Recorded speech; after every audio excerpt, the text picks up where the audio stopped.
Jake Burton once said, "Whether it's digital or physical, a pencil or a pen, line work, humans are making things. And out of that comes the entire design world we live within." Day by day, I do believe I spend more time in a digital world than in my IRL world.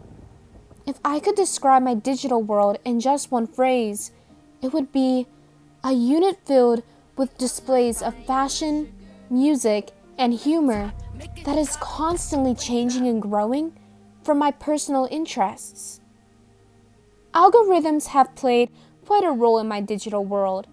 Scrolling through social media, which, by the way, takes up a few hours of my day, I know that my algorithms will target trends that I am most likely going to be interested in. For example, Pinterest. I love searching for fashion ideas on Pinterest. Whether it would be 90s vintage fashion or iconic outfits that were shown in film. But now, it assumes that I am in love with this world filled with models from the 90s. I do not get any other content on my page besides this. In other words, there are consequences that I need to be aware of.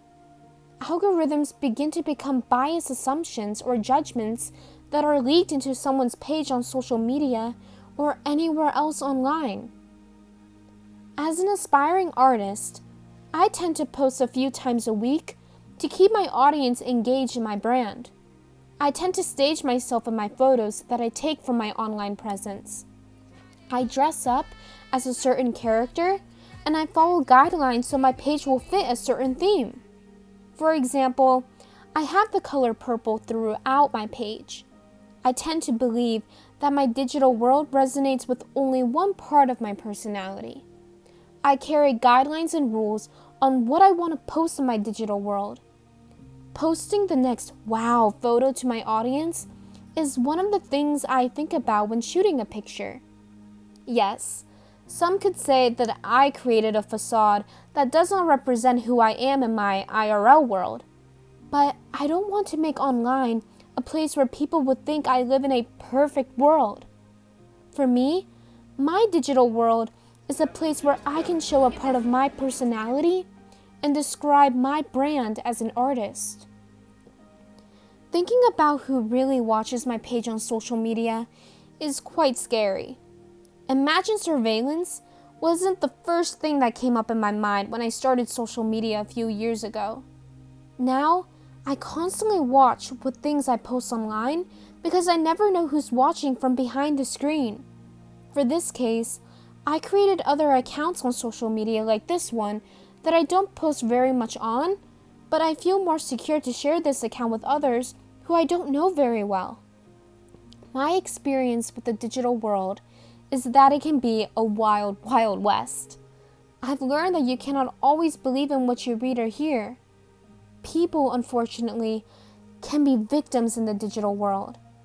I know that I was one. A couple of years ago, my Instagram got hacked online only a few months after someone was stalking my account. This experience has taught me many lessons about how you don't know who is really watching behind the screen and how smart they think they really are.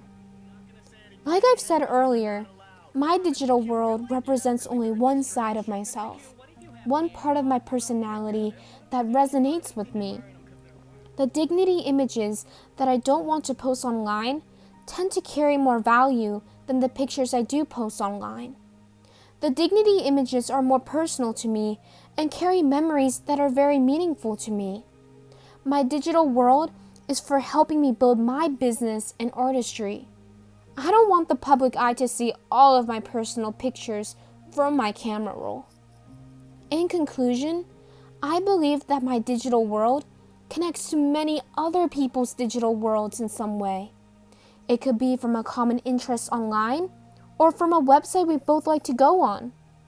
I believe that we do live in a digital world era that resonates with how we show our personality in real life. Yes, our digital world can be biased and give out assumptions about us, but it also represents a part of who we are. I hope you enjoyed viewing a part of my digital world and what I have learned so far from it.